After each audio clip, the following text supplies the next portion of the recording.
Hello, my name is Young, and this is my CIBA case analysis for Finance 139. Question 1. What caused allied colloids to become a takeover target? So, allied colloids specializes in soluble polymers, and their biggest customers are in the mining, papermaking, and wastewater treatment industries. Allied colloids became a takeover target because, as you can see, that they have a poor investment track record, ineffective responses to deteriorating operating environment, such as the strengthening of the pound and then the slowdown of the economy. And they wanted to acquire AC as a part of their strategy to establish a new pillar for profitable and sustainable growth in the water treatment industry.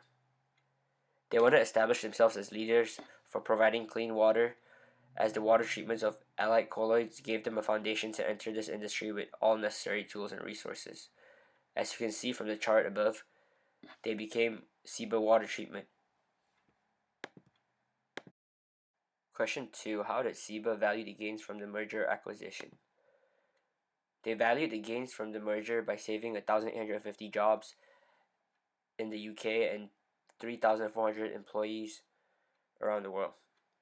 So, because their headquarters is located in Basel, Switzerland, it is closer to AC's markets, as they already employed 2,000 people in the UK business and may be able to extract higher cost savings. An analyst also stated that CIBA can achieve good synergies with colloids, and CIBA stated that it wouldn't sell or close any of AC's businesses and is expected to largely stick within the cost-saving plans already outlined in Allied Colloid's final defense document, which expected to benefit profits by £11.5 million in 1998 to 1999. Question 3. What effect did the acquisition have on CIBA's balance sheet and performance? So there was a 35% decline in net income, sales increased by 7%, operating income increased by 3%, while earnings per share fell by $2.81. And 3.615 billion Swiss francs was used in the acquisition of AC. There was also an annual net loss of 791 million Swiss francs, resulting from an accounting write-off of 1 billion Swiss francs. Question 4. Who won, who lost? In my opinion, Hercules and CIBA Chemicals are both losers. The only winners are the shareholders of Allied Colloids, as they got paid out when the merger with CIBA took place.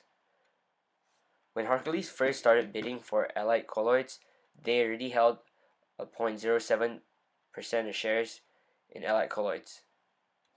Experts at that time believed that Hercules could have created £200 million of cost savings from the deal by 1999 if a merger occurred.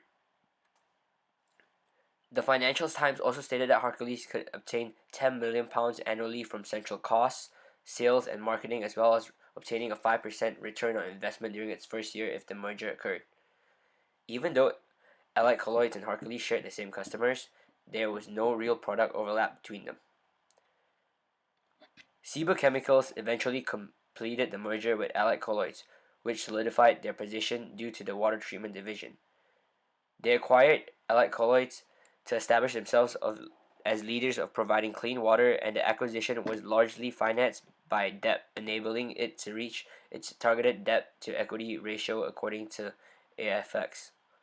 The merger also helped save jobs of existing employees, and extraordinary charges related to Allied Colloids acquisition of around 1.08 billion Swiss francs could result in a first half net loss of 730 million Swiss francs.